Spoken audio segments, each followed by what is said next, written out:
সাবধানে থাকিস। আমি কিন্তু কলেজ যাব না। পুতুল দি ওঠো হবে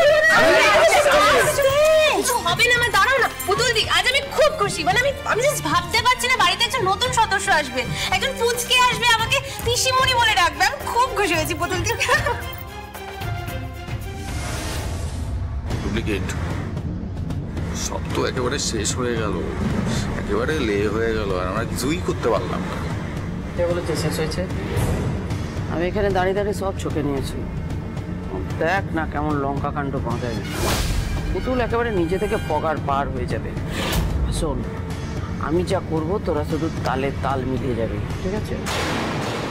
আচ্ছা পুতুল বলছি কি, একটা ইম্পর্টেন্ট কাজ করা তো বাকি আছে। ময়ূক তো জানি না, ময়ূককে ফোন করে জানাই।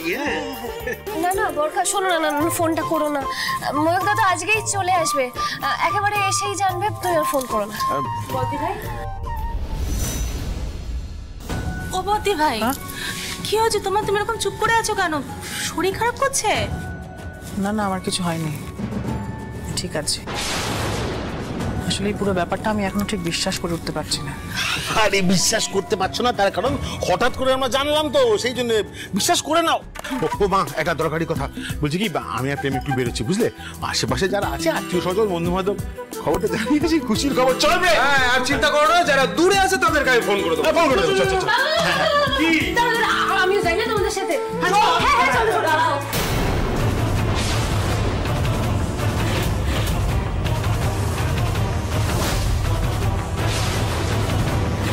কেউ বাড়ি থেকে বেরোবে না, কোথাও যাবে না। মাঠান, মাঠান যাই না, তুমি বারণ করছো কেন? আর তুমিও বা রেগে আছো কেন, গম্ভীর আছো কেন? গম্ভীর হওয়ার মতো ঘটনা ঘটেছে তাই আমি গম্ভীর হয়ে আছি। আর কারোর মাথায় না থাকুক, আমি তো এই বাড়ির মান মর্যাদার কথা ভুলতে পারি না। যতদিন বেঁচে থাকবো প্রাণ দিয়ে এই বংশের মর্যাদা রক্ষা করবার, সেটাই আমার কর্তব্য। দাঁড়া দাঁড়া মা, কি বলছো বলো তো? হ্যাঁ, আরে কে তোমার বংশমর্যাদায় আঘাত করলো? এই তো পুতুল নাশকতা রুখে দিল, হ্যাঁ বাড়ির মুখ উজ্জ্বল করলো। বাড়িতে বংশধর আসছে মা, তুমি এইসব কথা কেন বলছো? তুমি এইসব চিন্তা কেন করছো?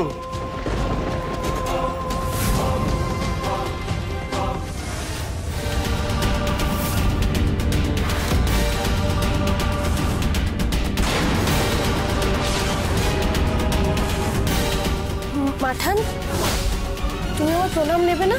কি করে প্রণামটা নেই বলতো? সত্যিটা না জেনে আমি তো আমার বংশের মুখে কালি লাগাতে দিতে পারি না।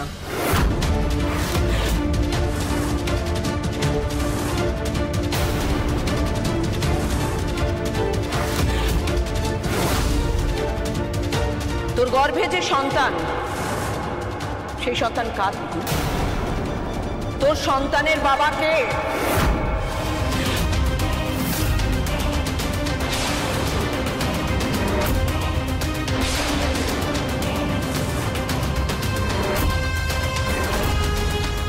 তুমি কি বললে মাঠান? তুমি আমাকে এমন একটা প্রশ্ন করতে পারলে?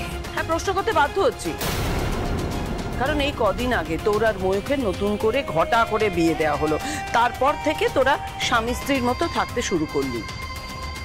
বিয়ের পর তুই যখন এসেছিলি তখন থেকে এই বিয়ের আগে পর্যন্ত তোর আর ময়ূখের মধ্যে কিন্তু কোনো স্বামী স্ত্রীর সম্পর্ক ছিল না, আমরা অন্তত সেটা জানি।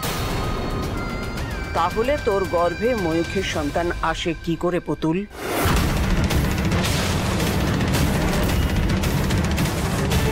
মা, আপনি একদম ঠিক কথা বলছেন মা। মা, আমি তখন থেকে এই কথাটা ভেবে যাচ্ছি, ভাবতে ভাবতে আমার মাথাটা খারাপ হয়ে যাচ্ছে, কিন্তু কি করে নিজের মুখে আমি এই কথাটা বলবো বুঝতে পারছি না। না, বলতে তো হবেই, বলতে হবেই। বাড়ির মান মর্যাদার প্রশ্ন, তাই না? বাড়ির বউ গর্ভবতী, খুব ভালো কথা, কিন্তু কিভাবে গর্ভবতী হলো সেটাও তো জানতে হবে, তাই তো? আর তখন তো ওদের মধ্যে কোনো স্বামী স্ত্রীর সম্পর্কই ছিল না, তাই তো ওরা বলেছিল। তারপরে দাদু ভাই যদি বা পুতুলকে মেনে নিল, তখন তুমি ওই প্রায়শ্চিত্ত করাবে বলে তো ওদের দুজনকে তুমি আলাদা করে দিলে। তাহলে কোথা থেকে কি হলো? এই যে ধরো মাথা ঘোরা, গা বমি করা, এই সবগুলো শুরু হয়েছে, মানে তো বেশ মাস কয়েকের ব্যাপার, কিন্তু তখন তো ওদের মধ্যে কোনো স্বামী স্ত্রীর সম্পর্ক ছিল না। তাহলে পুতুল গর্ভবতী হলো কি করে? মা প্লিজ প্লিজ, কি বলছো বলো তো? হ্যাঁ, এইসব কথা কি এখন এখন আলোচনা করার সময়? হ্যাঁ, তুমি এখন এইসব কথা কেন বলছো? হ্যাঁ হ্যাঁ, এগুলো আলোচনা করার সময়। তোমরা সকলে বলছো যে আমার বংশধর আসছে, আমাদের বংশধর আসছে, কিন্তু তার শরীরে সত্যিই আমার বংশের রক্ত বইছে না অন্য কোনো বংশের রক্ত বইছে, সেটা আমাকে জানতে হবে না? এই বাবা, তুই পুতুল এরকম কি করে করতে পারলি? ও মাই গড! মিতুল, তুমি একটু চুপ করবে প্লিজ? বড়দের কথার মাঝখানে ফোড়ন কেটো না প্লিজ। ফোড়ন কেটে কথা বলার মতো পরিস্থিতি তৈরি হয়েছে ছোট। মা যে কথাগুলো বলছে একদম অযৌক্তিক নয়।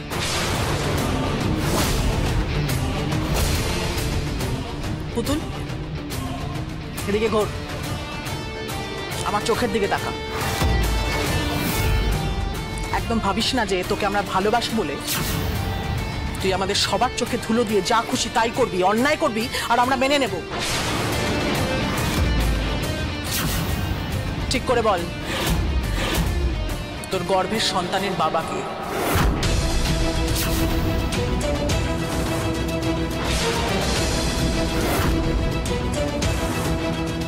তোমরা সবাই সত্যি এই প্রশ্নের উত্তর চাও? না, তুই যদি 5টা ঘরের বোর মতো থাকতিস তাহলে মনে প্রশ্ন জাগতো না, কিন্তু তুই তো বাড়িতে থাকিস না, সারাক্ষণ বাইরে বাইরে টই টই করে ঘুরে বেড়াস, কখনো গোয়েন্দাগিরি, কখনো লোকের পেছনে কাঠি, এসবই তো করে বেড়াস। আচ্ছা, এই যে কয়েকদিন ধরে তুই জঙ্গি উগ্রপন্থীদের সাথে ওঠা বসা করলি, ময়ূকের জীবন বাঁচাতে তুই যে অন্য কোনো দাম চোকাসনি, তার প্রমাণ কি? চুপ কর! আমি আর একটা বাজে কথা শুনতে চাই না দিদি। তুই আমাকে জন্ম থেকে দেখেও আমাকে এত বড় একটা কলঙ্ক দিতে পারলি দিদি? কেন রে? তুই কে? তুই সমস্ত প্রশ্নের ঊর্ধ্বে? তোকে একদম প্রশ্ন করা যাবে না। কেন রে? মা সীতার নামেও কলঙ্ক রটেছিল, তারপর তাকে অগ্নি পরীক্ষা দিয়ে তার সতীত্ব প্রমাণ করতে হয়েছে, সেখানে তুই কোন ছাড়? আর তুই যদি ময়ূককে না ঠকিয়ে কোনো অন্যায় না করে থাকিস তাহলে আমাদের প্রশ্নের উত্তর দে তুই। অসুবিধে কোথায়? আর তোর সুবিধা অসুবিধা জেনে আমাদের কাজ নেই তো। তোর গর্ভে যে সন্তান এসেছে তার বাবা আমার ছেলে কিনা তার প্রমাণ তোকে দিতে হবে, দিতেই হবে। দেব না আমি প্রমাণ।